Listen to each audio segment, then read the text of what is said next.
এখন বলতে পারেন কি যে বাস ডুবে গেছে সেটা কি সরকারের দোষ? আপনাদের দোষ আমরা বলতেছি না, আপনাদের এটা সিস্টেমের সমস্যা, আপনাদের নিরাপত্তাজনিত সমস্যা।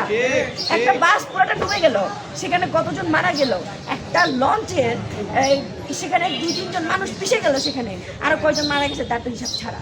একটা ট্রেন 2 ভাগ হয়ে গেল। আচ্ছা ট্রেন এটা আপনারা কি এই নিরাপত্তাজনিত সমস্যাগুলো কি নোটিস করেন? আপনারা গণভোট নিয়ে পড়ে আসেন কেন?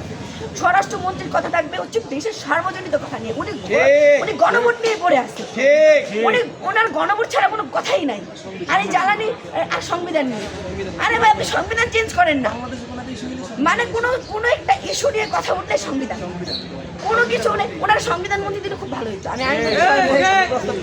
আমি প্রস্তাব দেই, আমি মাননীয় প্রধানমন্ত্রী এমনকি মাননীয় স্পিকারের কাছে প্রস্তাব রাখি, মানে আমরা তো কিছু না, আমরা জুলাইয়ের একটা পার্ট অফ পয়েন্ট থেকে আমরা একটা কথা বলতে চাই আপনাদেরকে, প্রস্তাব করি আপনি ওই যে স্বরাষ্ট্রমন্ত্রীকে সংসদ মন্ত্রী দিয়ে দেন, খুব ভালো, সংবিধান মন্ত্রী দিয়ে দেন, সংবিধান মন্ত্রী দিয়ে দিলে উনি খুব সুন্দর সংবিধান থেকে চালাতে, কিছু হইলেই সংবিধান।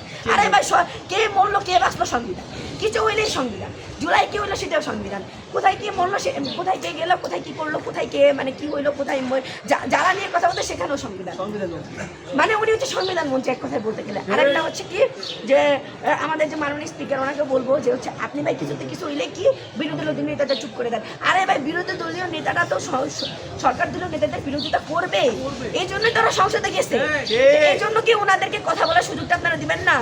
আপনারা হান্নান মাসুদ ভাই উনি কথা বলতে উনি যখন ওনার এই বক্তব্যগুলো আমাদের অনেক ভালো হয়েছে, আমরা অনেক অনুপ্রেরণা পাইছি। ওনার যে অগ্নিঝরা যে কথাগুলো উনি যেভাবে বলছে, ঠিকই তো যখন আমরা জুলাই আন্দোলন করি তখন তারেক রহমান ছিলেন বাইরে 17 বছর লন্ডন, উনি বসে বসে আমাদের আন্দোলন দেখতেছে, আমরা রক্ত চুষছি, আমরা কষ্ট করছি, আমরা নিজের হাতে ভাই বোনদের লাশ দুষছি, আমরা নিজেরা গুলির আওয়াজ টিয়ার সেল খেয়ে একটা মাস এই 31 আপনার হচ্ছে এই একটা মাস জুলাই আন্দোলনের পুরা 36 দিন আমরা এই আন্দোলনটাকে চালাইছি।